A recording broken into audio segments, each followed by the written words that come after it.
예수님은 그래서 나는 세상의 빛이라고 말씀하신 것 같아요. 너는 지금 어둠 속에 있다. 너는 빛이 없어. 빛이 없기 때문에 너는 죄를 질 수밖에 없는 거야. 예수님 스스로가 빛이라고 하는 걸 밝혀주시고 있습니다. 우리는 빛 대신 예수님으로 말미암아 우리 안이 얼마나 밝아져 있죠? 얼마나? 정말 환하게 밝아져 있습니까? 내가 잘했는데 손해가 됐어요.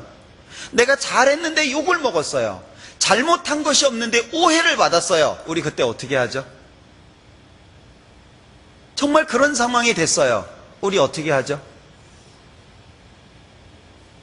한번 고민해 보시기 바랍니다. 정말 많은 사람 앞에서 내가 모욕을 받았습니다. 잘못한 것이 없는데도 모욕을 당했어요. 우리 그때 어떻게 하죠? 전도를 하다가 상대방이 너무나도 무지막지함으로 말미암아서 해코지를 당한다든지 피해를 입었어요. 그때 우리 어떻게 하죠? 어떤 형제가 나를 미워하고 어떤 자매가 나를 원망합니다. 우리 그때 어떻게 하죠? 교회에 대한 불평이 생기고 전도인에 대한 불평, 앞에서 일하시는 분들에 대한 불평이 내 마음속에 생겼어요. 그때 우리 어떻게 하죠? 충분히 일어날 수 있는 일입니다. 또 우리 가운데에서 충분히 일어나고 있는 일입니다. 그때 어떻게 하죠? 우리는 신앙을 배우는 사람이지 신앙을 이룬 사람이 아니라는 걸 기억하셔야 됩니다. 여러분들은 신앙생활을 왜 하시나요? 무엇을 거두려고 신앙생활을 하십니까? 그거 생각해 보셔요. 내가 참는다. 무엇을 위해서 참냐? 주일날 참석하고 수요일날 참석하고 모임에 참석하고 정말 남을 위해서 기도하고 자기를 괴롭게 하는 사람을 위해서 기도해 보셨습니까? 고통입니다. 정말 기도 안 됩니다. 하나님 앞에 불평이 되고 그 사람을 위해서 기도가 잘 안 돼요. 근데 그 자신을 이겨내고 기도해 보셨습니까? 우리는 뭔가 거두는 것을 위해서 신앙생활을 하는 거예요. 그런데 자칫 잘못하면 거두는 것이 없는 신앙의 삶이 될 수 있어요. 1년이 됐든 10년이 됐든 지금까지 신앙생활을 해왔던 것을 한번 회고해 보셔요. 그리고 뒤돌아보셔요. 그리고 내가 무엇을 남겼는지 지금 현재를 한번 따져보셔요. 우리는 주님 앞에 정말 무릎을 꿇고 뉘우치는 시간이 많아야 되겠다 싶어요. 내 맘대로 생각하고 내 맘대로 행동하고 내 맘대로 말하고 심지어 이간하는 경우도 생기고 본성은 절대로 바뀌지 않습니다. 구원받았기 때문에 착한 사람이 된 건가요?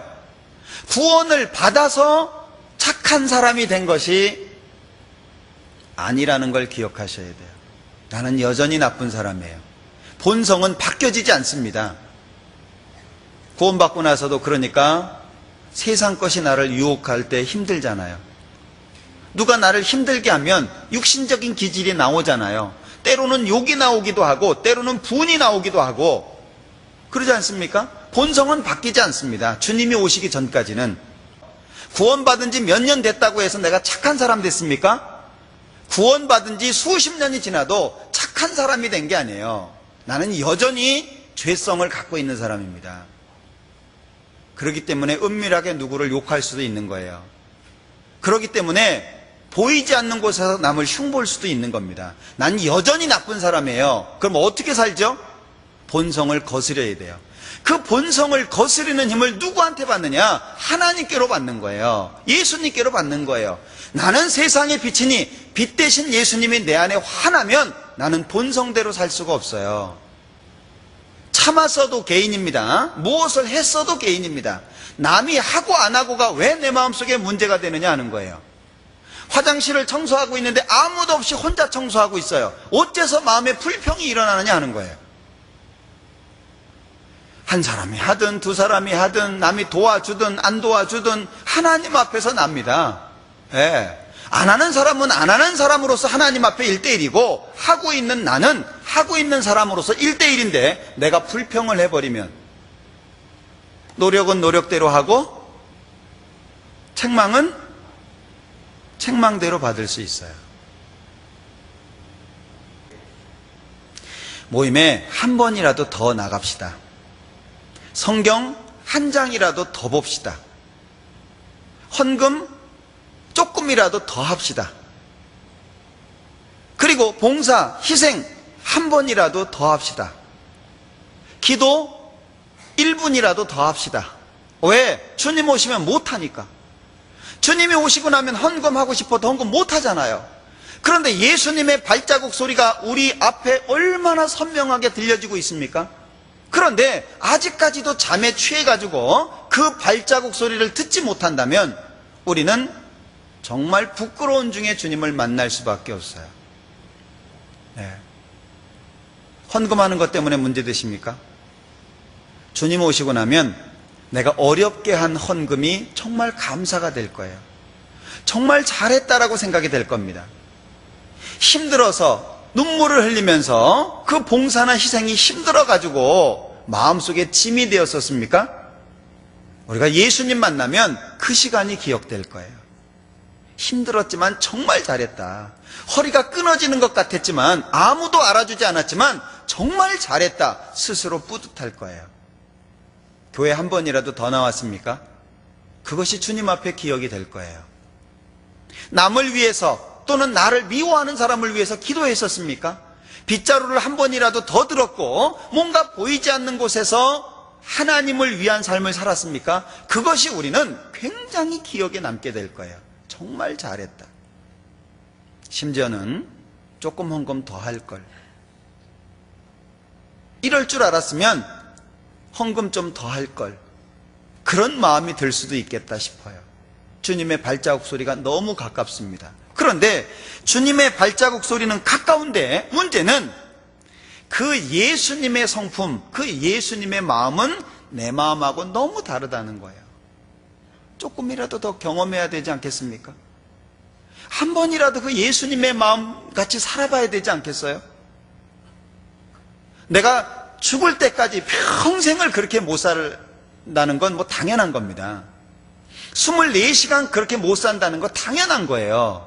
그러나 조금이라도 더 내가 1시간을 주님의 마음으로 살 수 있다면 1시간 반으로, 2시간을 살 수 있다면 2시간 반, 3시간으로, 아니 한 1분만이라도 더 예수님의 마음으로 살아야 되겠다는 그런 마음이 지금 우리 시점에 더 필요하지 않습니까?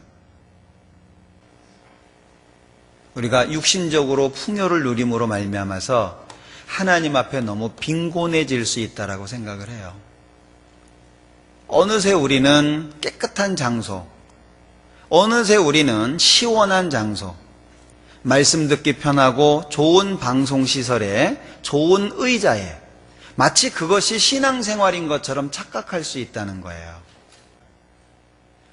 하나의 말씀을 가지고 함께 격려해주고 함께 힘주고 위로해주고 함께 주님을 따라가는 거잖아요. 우리 모두가 주님 앞에 책망 안 받아야죠. 어떤 사람은 상 받고 있는데 어떤 사람은 책망 받고 있다. 그러면 안 되잖아요. 우리 모두는 가족인데 가족이라고 느끼시는가요? 정말 옆에 앉아있는 형제님, 옆에 있는 자매님이 참으로 내 가족이라고 생각이 되는가요? 그렇다면요, 우리는 못할 게 없어요. 교제 안에서 마음에 상처받는 사람도 없고요, 마음에 실망하고 외로워하는 사람도 없어요. 우리는 그리스도인입니다. 예수님을 중심으로 해서 우리는 주님을 섬기고 주님의 마음으로 살아가는 그리스도인이에요. 우리의 정체성을 잃어버리면 안 됩니다. 나는 그리스도인이에요. 살아도 그리스도인으로 살아야 되고요, 죽을 때도 그리스도인으로 죽어야 돼요. 욕먹을 때도 그리스도인으로 욕먹어야 돼요. 누가 나를 미워해도 그 순간에도 나는 그리스도인으로 있어야 돼요. 누가 나를 험담하죠? 누가 나를 끄집어내리려고 그러죠? 내가 어렵죠? 경제적으로 너무 어려워가지고 3끼 먹을 수가 없어서 2끼 먹고 있고, 어떤 경우에는 1끼로 만족해야 될 때도 있어요. 그때도 우리는 그리스도인이에요. 그 예수님의 마음으로 사는 우리가 되었으면 좋겠습니다. 기도하겠습니다.